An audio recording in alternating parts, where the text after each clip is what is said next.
Hindi na naman tayo mapakali dahil hindi na naman nakapag-check. Ang sakit ng ulo. Ano kaya magandang gawin? Check na lang tayo ng blood sugar natin. Ini, mini, mini mo. Sino kaya ang biktima dito? Eto na lang. Kuha muna tayo ng cotton, guys. Dapat malinis. Kuha tayo ng alcohol dito.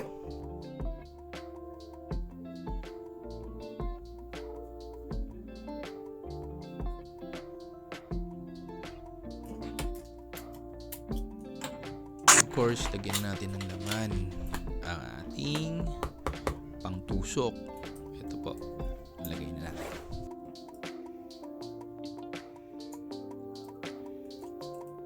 So, sa paglagay ng type, after natin lagay i-arm natin, mapapansin nyo may kulay yellow dyan.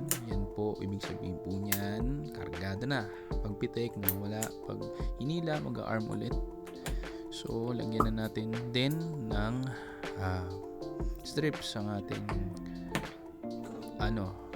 glucometer, guys.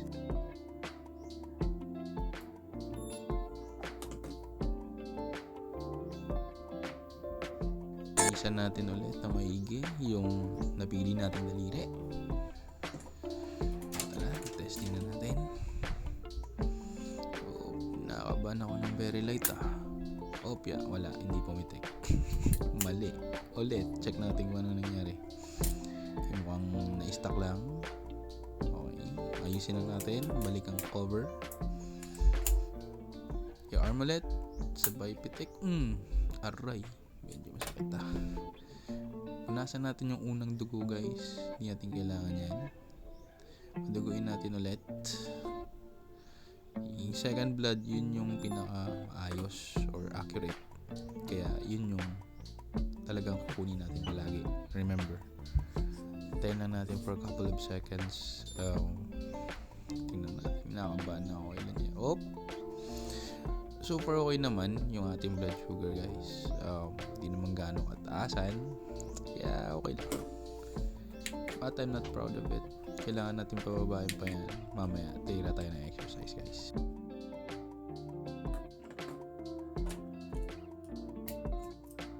Then of course, after nating matapos gamitin, ito yung dispose ko ng aking lancets and strips.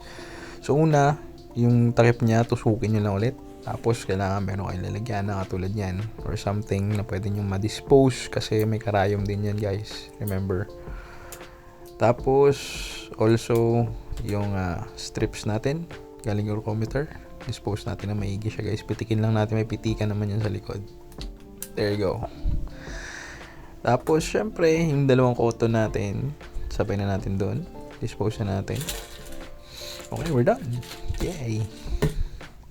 Ligpit na rin natin yung mga aparatos natin, guys. Till next time ulit sa pagkuha natin ng blood sugar. Subaybayan nyo na lang. Have a good day. Bye.